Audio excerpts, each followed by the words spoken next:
this message to the powers that be was presumably heard when it was published by Henry Macau and by your interviews on Rents last July. And those same people will be watching this, there's no doubt about it whatsoever.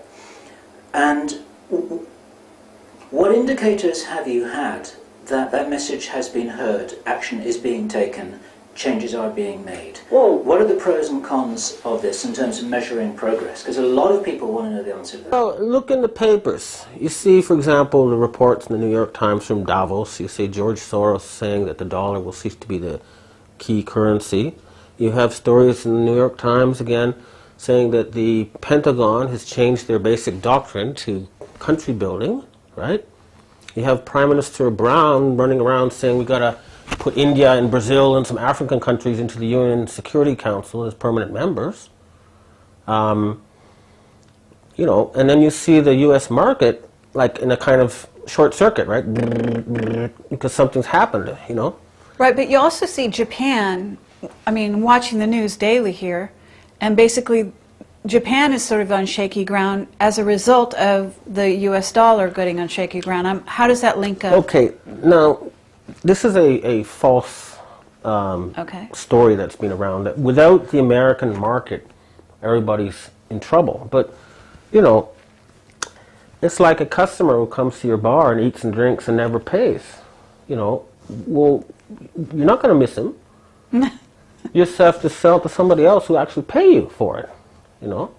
So you're saying Japan is not really going on shaky ground, that somehow they're, well, what is the purpose of, this is disinformation, okay, basically. here's the tricky part. The Japanese want to maintain their alliance with the United States, okay? So the idea is to remove these gangsters from the top of the American political structure who control everybody with money, save the Americans, maintain the alliance, and then reorient the Pentagon to ending poverty and exploring the universe. Give them more money than before. And the American economy, you write off their debt, and you give them new financing so they go and rebuild their bridges, rebuild their infrastructure, you know, build new schools, you know, all the stuff that's been neglected because they've been spending so much money on trying to maintain the ability to physically, you know, intimidate everyone else. Now, you mentioned, I believe, on the update to Rents, that you were being offered the job of finance minister if the Democrats, I believe you said the Democrats come to power here in Japan. I did not say I've been offered the job. I was offered the job before on the condition that I participate in genocide. What's happening now is that the opinion polls show that the Democratic Party is going to win. Okay. And if they do, there will be some big changes in Japan. They will maintain the alliance, but not as a colonial state, but as an equal partner. And, you know, I know their leaders. I've met them. I've been working with them for a long time. And if they give me the job, I mean, then and only then would I be able to do this, okay? So it's up to them. But you know, they know my plan, which is to use the Pentagon to end poverty, and it's a good plan. And it would strengthen the U.S. alliance, and it'd be the only way to counterbalance the Chinese, is by, I mean, what are the Chinese doing with their money? They're going to Africa, and they're building roads and hospitals and schools. They're doing it in South America, they're doing it in Bangladesh, they're doing it all over the world. And they're creating markets for themselves. They're creating markets, they're making people rich, and they're making friends. And they're not trying to say, you must be like us. You know, there are many different ways to run an economy. You cannot just force everybody to follow your rules. For example, if you have a big man in Africa, and all the money goes through him, and he decides how it's distributed, well, that's their system. You give it to the big man, but you just make sure that he doesn't send it all to Switzerland, that it actually goes to his people. You know, the same way with the, for example, the Japanese have this system called dango, which they, you know, some people call it bid rigging, right? But it works both ways. It's a system where the construction companies get together and decide who's going to get the job. And the bureaucrats set the price. Now, if it's abused, right, it can be force the price up too much. But when things go down, it means they can share the pain too. So it's not necessarily an evil system. It's how it's managed. The point is that there are many ways to run finance. It's a question of obligations. I mean, potlatch was a system of finance. You know about potlatch? No. The Indians on the west coast of Canada they'd have a party, and at the party the guy would give away everything he owned during the party.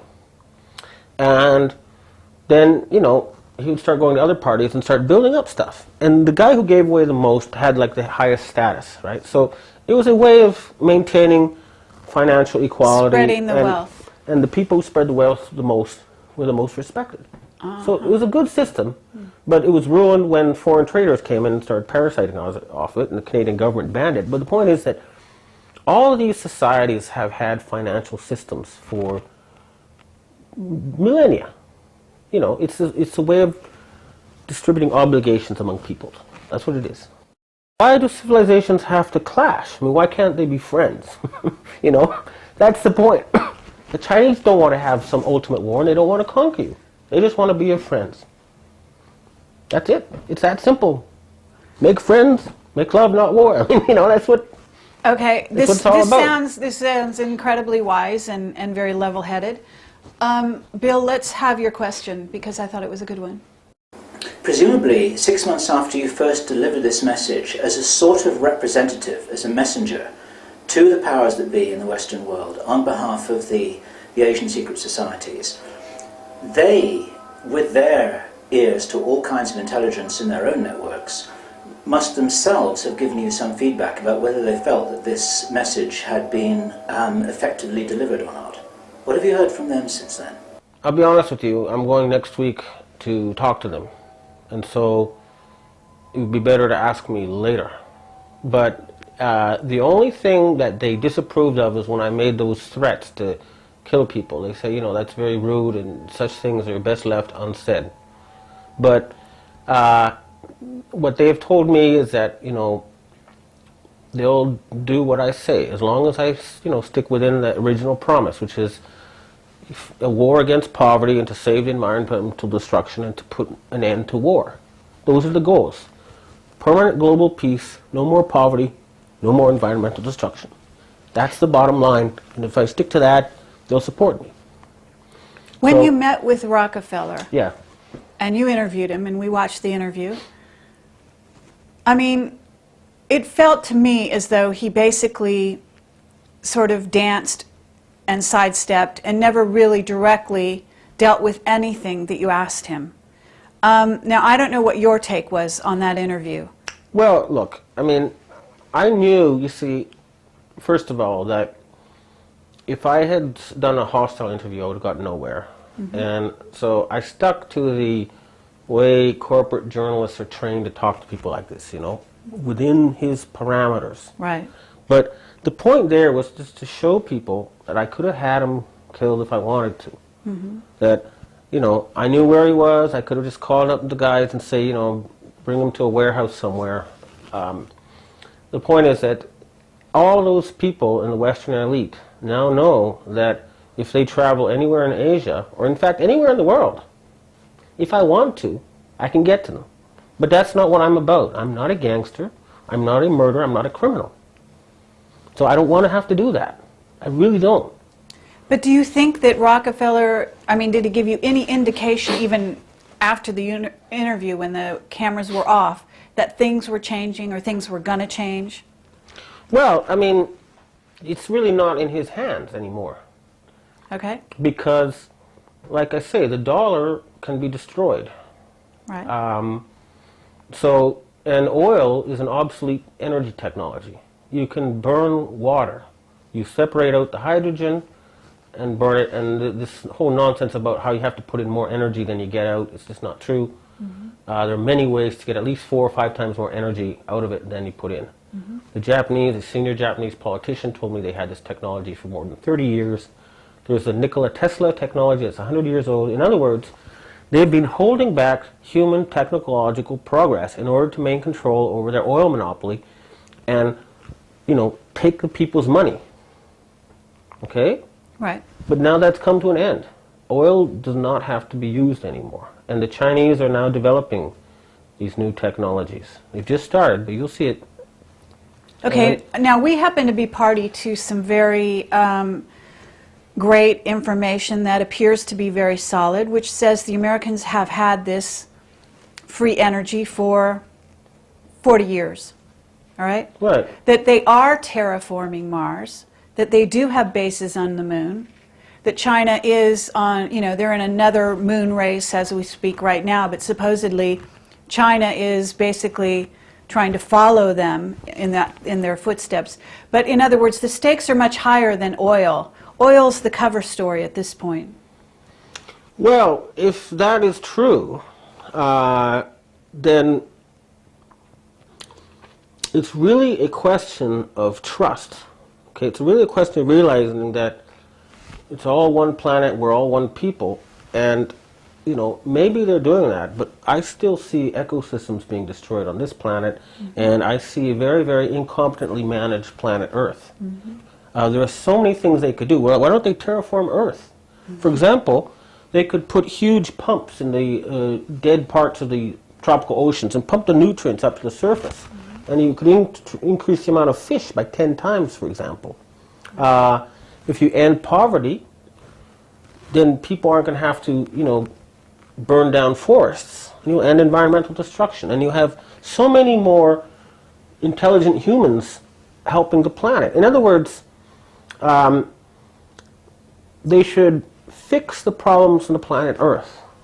It's easy to do. It's just a question of cooperating with all the other peoples. Now, I would suggest, my idea is for a new kind of replacement for the UN Security Council is to have the Earth divided into 7 regions.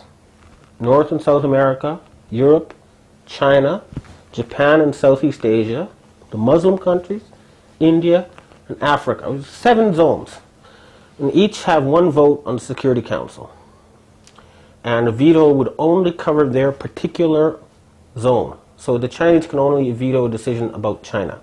And that would lead to a much more effective decision-making, and that would make it possible to deal with things like overfishing, poverty, environmental destruction, all these problems. It's a question of sharing the planet and the rulership of the planet with the people of the planet. So if they really are terraforming Mars, and they really do have this technology, then why are we still paying for gasoline at the gas station? That's nonsense. That's very, very criminally wasteful of human resources and human potential.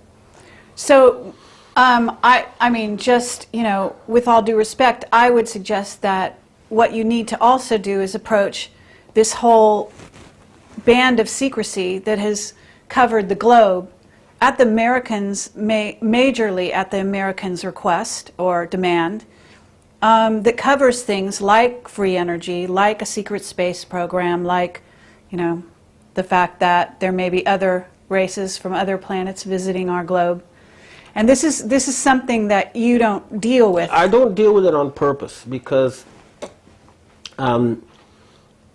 if there are other races, then they're not appearing on our TV sets and they're not getting involved in our politics in a way we can see. So it's a sort of, they're leaving us on our own. So therefore, I think we have to come up with a human solution to the planet's problems. And if then we get contact with other beings, then great. I think they're waiting for us to come up with a coherent and peaceful way of running the planet before they're willing to welcome us into, galactic society, because they don't want to have a warlike, society controlled by a criminal clan heading out into the universe with huge weapons and stuff, right? So if I were them, I'd quarantine us until we came up with a peaceful model for running our own planet.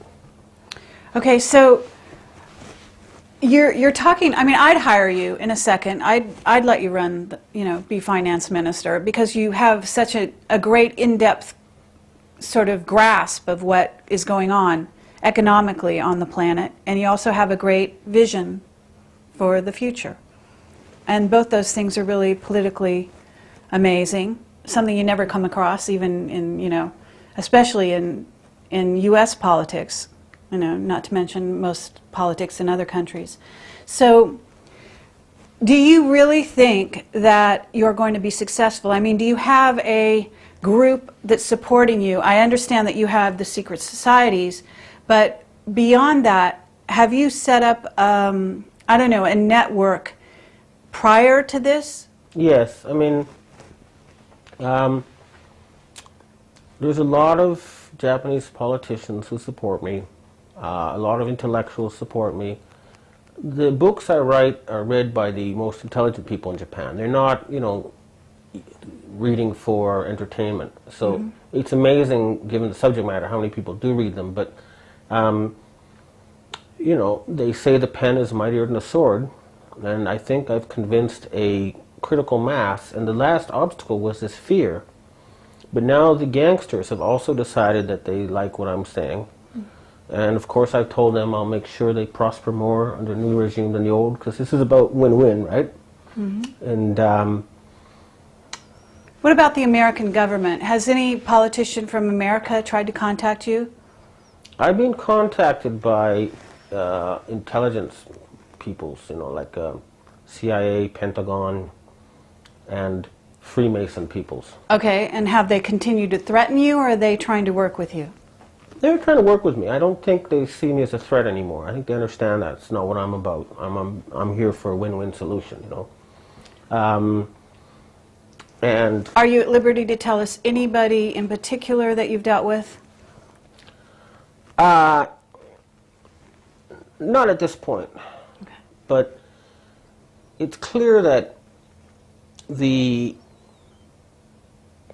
problem has been the oil monopoly and the military people, not the Pentagon, but the military billionaires, the contractors and stuff. In other words,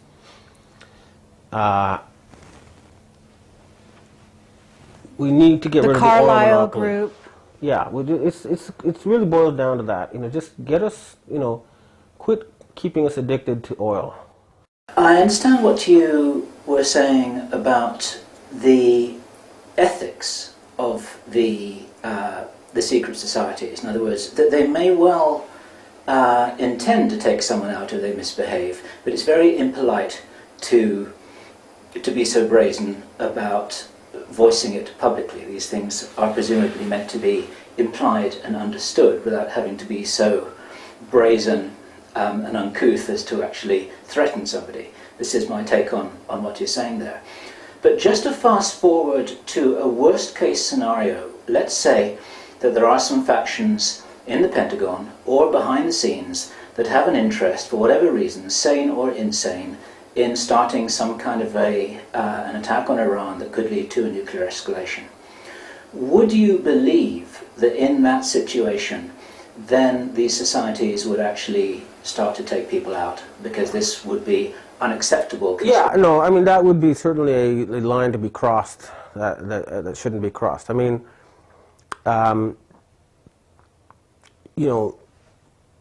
if they're going to try to kill billions of people, then we're going to have to kill 10,000 people in order to prevent that, if necessary.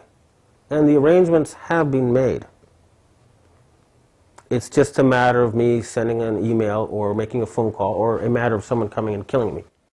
And what about war? I mean, what is your, are you, approaching that, like, are we going to have war with Iran? Are you working with these groups? Are they the idea trying is to turn that paradigm? To replace war with a different kind of economic competition. So it would be like a peaceful war, sort of like a global Olympics. For example, the Americans would compete with the Chinese to develop Africa, or, in other words, come up with some sort of way where periodically give everybody on the planet a goal that they all work towards. And that would, because the one thing war has done in the past, it has motivated people to go to extraordinary efforts. Unfortunately, it's been efforts to kill and conquer, but the idea of mobilizing people can be used for peaceful purposes. The good example was Hitler starting up the Autobahns. He says, okay, you're all unemployed, you got no work, all right, we're going to build the best highway system the world has ever seen. And they did. So never mind all the genocide and stuff. That happened later. But just the idea that you mobilize everybody. So for example, I'm saying this. I've been asking for a 3-year campaign, at the end of which all environmental destruction will be stopped. Every kid on the planet will have a full mind and a full stomach, and human potential will be released. And the economic benefits would be just totally mind-boggling. Mm-hmm. At the same time, instead of having something like DARPA, high-tech research for the purposes of killing, make it high-tech researches for the purposes of promoting life. For example, immortality is around the corner. If you could live another 30, 40 years, you could probably live to be 1,000 or more if you wanted. Mm. So they should put as much resources as possible into that. And we can make ourselves more intelligent with drugs, with gene therapy. So raise our intelligence. We could have a kind of a paradigm shift. A fractal shift, really like the Cambrian explosion, with a matter of maybe dozens or hundreds of years at the most, if we want. What if everybody raises their IQ to 200, 300, and they got infinite free power and immortality? Who knows what we're going to think up? It'll set off a kind of a exponential explosion of progress, which can only begin to wonder and imagine what it's going to be like. But it's real. It's not some kind of science fiction. It's all there in the current technology. You can read it and see it.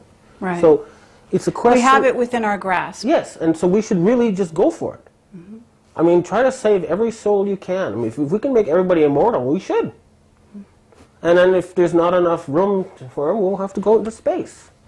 And, but... So in essence, it seems like this threat, that you're talking about the Yakuza and the secret societies have made to, in essence, the Rockefellers and the Rothschilds, right? The ones that are at the very top, that if things don't change, they are basically going to be motivated to sort of eliminate them. It's a slave revolt they're dealing with, basically. And it's one they can't stop this time. Kennedy basically led an unsuccessful slave revolt.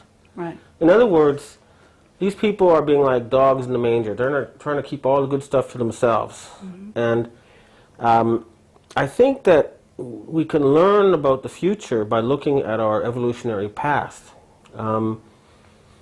So when the billions and trillions of cells that make up our bodies agreed to become part of one body, there was some serious bargaining. So some cells got to be brain cells, and some cells had to be asshole cells, right? But to compensate, if, for example, the asshole gets lots of pleasure, and they don't have to work very hard, and it's treated with respect, people even lick them, So the point is that the same way, if somebody's got to collect garbage and clean toilets, then you've got to give them shorter working hours, better pay, and compensation for that work. In other words, by creating a really good balance for all people, you will maximize human progress. That's the bottom line. It's common sense. You don't suppress people, you lift them up and release their potential.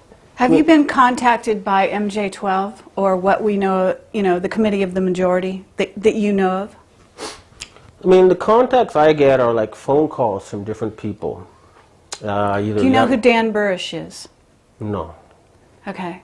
Well, he is part of that group, or has been in the past, and he actually sends his regards. Okay. They're quite aware of you. What I was just wondering is if you have been consciously, dealing with them on any level. Well, in other words, I know you're getting emails from members of Intel, but this is a group that is basically comprises what we know of as the secret government of the United States and possibly the world. Okay. Well, all the contacts I've had have been indirect. I don't think they took me seriously until they realized I could get Mr. Rockefeller or anybody else if I wanted to. But the other thing is that I've been going through, when I was at Forbes, the job I was doing was so cushy and lax that I only need to work about 1 day a week and use 20% of my potential. Now I've been in way over my head for a very long time. I've been forced to expand my potential, to just kind of deal with what I've taken on. And so, my understanding of the situation has evolved, the plans have evolved, but the idea is to bring this from the theoretical to the real. Right. And it's, the goal is to have a big change on August 8th. Just make that a kind of a date. Just have a huge party. The date of the Olympics. Yeah, I mean, and just have a huge party worldwide, and then promise no more war, and then just, agree that we all work to save the planet. Just, all you have to do is focus on what you agree upon. And you'll find that people agree upon far more than they disagree about. Mm-hmm. I remember when I first came to Japan, I was working in an English conversation coffee lounge, and this lady is saying, how are the Japanese different from Westerners? I'd say, well, they're different this way and they're different that way. And she said, well, how are they the same? And it's like I got hit by a bolt of lightning. My God, I mean, they're 99.999% the same. Mm-hmm. People everywhere, if you forget about the semantics and the cultural froth, they want the same things. Mm-hmm. They agree, fundamentally. Nobody likes poverty. Nobody likes environmental destruction. Nobody likes war. So we agree on that, then everything else can be discussed over a cup of tea. No need to fight about it. Okay. I know we kept you for a really long time, but just one or two of our last questions. You're dealing with secret societies, okay? But do these secret societies let you in on their secrets yet? Well, some yes, some, it depends what. But do I really need to know? I think that one of the secrets I've found out is the Yakuza all work for the Emperor, for example. They're like the FBI and the CIA in this country. Okay, so how is the Emperor taking your message? Well, I think he's the guy who's been nudging me along in this path, secretly. Okay. I think, I wrote an essay a long time ago saying if I was General MacArthur, what would I do? And I sort of said, well, I'd, invite all the best experts in the world and try to make Japan the best country in every single area possible. When the major reforms, they could only afford second or third level people, but now they could get them, they could hire every Nobel Prize winner who ever lived, who's still alive. They got $5 trillion and just make Japan an example for the world. Mm-hmm. And it still could be done, Mm-hmm. I think, for example, cities should be covered with green. Trees and animals and plants should be able to freely roam cities. There's got to be a way to make nature and cities compatible, for example. That's something they could do. There's a lot of things. There's so much potential. If people are once again allowed to dream about the future and then try to make those dreams come true, it's a question of, right now, phenomenal waste. The Japanese know more than anybody. They have one resource, that's human brains. And most of the human brains on this planet are being wasted. It's the most valuable resource we have, and it's being wasted and deliberately dumbed down and destroyed. What about the undersea cables that were recently cut, that basically took the internet? You've heard of that? Yeah. Okay, well, as many are saying that it's too convenient that undersea cables would be cut in two different areas exactly simultaneously, taking out I got a phone communications. Call from the number 3 man in the Inagawa crime gang saying that they were going to hit Kawasaki with a HARP on sometime between February 12th and 15th. And I think this is all kind of immature posturing and hollow threats that are really kind of not dignified. And, there's going to be no losers, right? So there should be no reason to try to do this. These people have been having this plan, right, to eliminate, 4 billion people and then give the rest of the planet a high-level standard of living in harmony with nature. But the reason they've had this plan is because they couldn't understand other cultures. and they couldn't impose their own culture on these other cultures. And that's the essence of the problem. If they realize that they have so much to learn and there's so much human potential that's going to be wasted, they'll realize it was a very stupid plan in the first place. And the idea of wanting to enslave humanity is not the way it's supposed to be. They're supposed to lead humanity. And that means behaving in a way that people want them to lead. And that should be easy for them. So, you know, for example, if they want to have all of Israel, then the easiest thing would be to pay $1 million or so to each Palestinian. You know, and then they can build their temple. Mm-hmm. And, you know, if they finance research on immortality and superpowers, well, I mean, that's going to be like, I think that would fulfill their biblical prophecy. These people who want to, you know, obsessed with creating a sort of Armageddon, right? And I still invite them. I said, look, you know, you've been preparing for this for so long. You've spent so much money on this. Give us a show, you know. Make it a virtual Armageddon. You know, fill our screens, turn on your hologram machines, whatever it is, you know, and you can make it come true without killing billions of people. And you're not going to be able to kill billions of people anyway. Because even in the Pentagon, I think they understand now that these people have been obsessed with a, you know, ancient book, and they've lost touch with reality. You know? Well, that's a great way to put it. Very simple, very direct, and very true. You know, and so look at the reality is that you've got a situation where wonderful things are going to happen. More wonderful than they can imagine. Okay, one last question. Okay.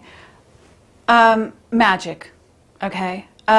You obviously have been trained to some degree in the occult and what goes on behind the scenes. So you've got you know, entities that represent sort of good and evil, for lack of a better way of associating it, and you know that you're dealing with these forces when you're approaching the world in this way. Have you been dealing with this, and do you feel that you sort of have the good on your side at this point? You know, I don't usually like to talk about this stuff because people will start thinking I'm a weirdo. But if you ask my girlfriends, for example, they'll tell me that at night I'm not there. The only thing that's left is my body. I mean, animal functions. There's no... I leave my body every night. We all do, yeah. in my opinion. But what are you saying with that? Well, I mean, I've had some very, very unusual experiences. Like, I had one experience in particular where it felt like my entire nervous system was almost overloaded with information. It was like, and it was an image of the planet as an egg about to hatch, you know, and,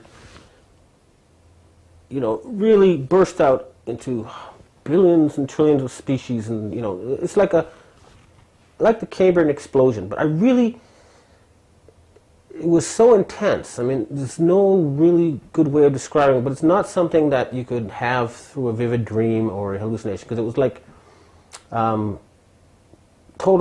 total overload. It's like a giant zap of energy, way beyond anything I'd normally possess. But there's a lot of very mysterious stuff been going on.